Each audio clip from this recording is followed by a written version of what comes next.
আপনারা জানেন ইসলামী দলগুলো ঐক্য হয়েছিল, ঠিক না? ঐক্য হয়েছিল, জামাত, চরমোনাই, হেফাজতে ইসলাম, খেলাফত মজলিস ইত্যাদি ইত্যাদি। ঐক্য আজকে ভেঙ্গে গেছে, দেখছেন? চরমোনাই সেখান থেকে বাইর হয়ে আসছে, অন্যরা একখানে আছে। এখন বলবেন হুজুর ঐক্য ভেঙ্গে গেছে, আমাদের লস না লাভ?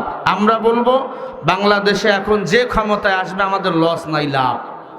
আমরা সবাই মুসলমান, আমাদের মধ্যে কোনো ভেদাভেদ নাই। তারেক রহমান সাহেব তো বলছে ক্ষমতায় গেলে কোরআন দিয়ে রাষ্ট্র চালাবে, অসুবিধা কি? আমাদের সবাইকে ঐক্যবদ্ধ হয়ে কাজ করতে হবে। চতুর্দিকে ভারত, পিছন দিকে বঙ্গোপসাগর, আমাদের ঐক্য হওয়া লাগবে, ঠিক না? ঠিক। জামাত চরমোনাই ঐক্য হয়েছিল ভাই, কথা বলবেন না কেউ? ঐক্য হয়েছিল, ভেঙ্গে গেছে। দোষ কার? আমি বলবো দোষ হলো টুপিওয়ালার। দোষ কার? এখানে তো যারা ছিল সবাই টুপিওয়ালা। ঐক্য ভেঙ্গে গেছে, গেছে, আমাদের কপালে নাই ঐক্য। আমরা ভেঙ্গে ফেলেছি, ভোটের বাক্সে এক জায়গা হবে না, তার মানে সামনে আমাদের মারি খাওয়া লাগবে। আরো মারি খাওয়া লাগতে পারে টুপিওয়ালার কারণে লাগতে পারে মারি খাইতে। আমরা মারি খাবো, আমরা কথা কন না কেন? মারি খাবো আমরা আলহামদুলিল্লাহ। তবে দেশে যে ক্ষমতায় আসুক, বিনয়ের সাথে বলবো আগামীর বাংলাদেশ যেন কোরআন সুন্নাহ দিয়ে চলে, এটাই আমাদের দাবি। আল্লাহ কবুল করে, বলেন আমিন। এটা নিয়ে মন খারাপ করবেন না। জামাত, চরমোনাই, হেফাজত, খেলাফত এক জায়গায় নাই, আমরা বুঝি বিপদে পড়ে গেলাম। ভাই আল্লাহ লেখে নাই, হয় নাই। কি বলে? আল্লাহ চাইলে হয়ে যেত, আল্লাহ চায় নাই, হয় নাই। এখন যারা নিজ নিজ ভোট করবে, দেখা যাক কে কত আসন পায়, ঠিক না ভাই? ঠিক। এখন আমরা তো হুজুরেরা গোলালু হয়ে গেছি, কখন যে কোথায় দৌড়াচ্ছি আমাদের মাথা ঠিক নাই।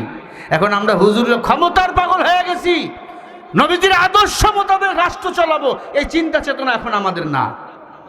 আল্লাহ যাকে চায় তাকে দিয়ে এই রাষ্ট্র কবুল করবেন। আল্লাহ তাকে যেন উমরের মতো বীর সেনানী বানিয়ে দেন, বলেন আমিন। যে কোরআন দিয়ে রাষ্ট্র চালাবে সে হলো আমার কলিজা। কথা বলে না কেন? আল্লাহর কোরআন শ্রেষ্ঠ কিতাব, হুদাল লিন্নাস। এ কোরআন মানুষের জন্য হেদায়েত। কোরআন দিয়ে যারা সমাজ চালাবে, রাষ্ট্র চালাবে, দেশ চালাবে, সে হোক তারেক রহমান, হোক চরমোনাই, হোক জামাত ইসলাম, সে আমার কলিজা। কথা কন না কেন? রাজনীতির গোষ্ঠী কিলাই দুনিয়া রাজনীতি আমরা চাই না।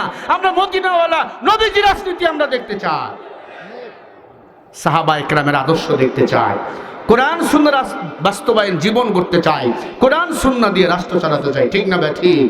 যত বাধা আসুক, আগামীর দুনিয়া কোরআনের দুনিয়া হবে ইনশাআল্লাহ। জোরে বলেন না ইনশাআল্লাহ।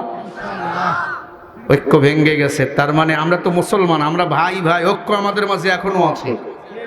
ভারতে মুসলমান মার খায়, বাংলাদেশের মুসলমান হুঙ্কার দেয়।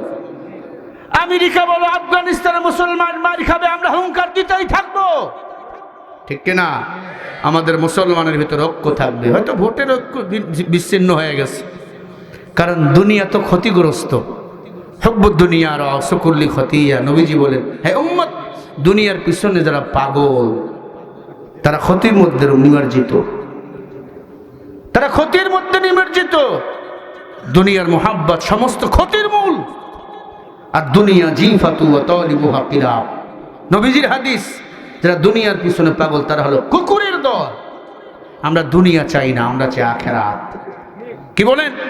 আমরা আখিরাত আঁকড়ে ধরবো, এখান থেকে আখিরাতের কিছু পুঁজি নিয়ে বাড়িয়ে যাব। এখন বলেন আমাদের রবকে? আল্লাহ। রব কয়জন? নবী কয়জন? কোরআন কয়খানা? দ্বন্দ্ব কেন? দ্বন্দ্ব কেন? আলহামদুলিল্লাহ, এটাই হবে আমাদের চাবিকাঠি। কোরআন নিয়ে সামনে এগিয়ে যাব। আমরা পিছনে কোনো রাজনীতি বিষয় আর প্রোপাগান্ডা ছড়াবো না।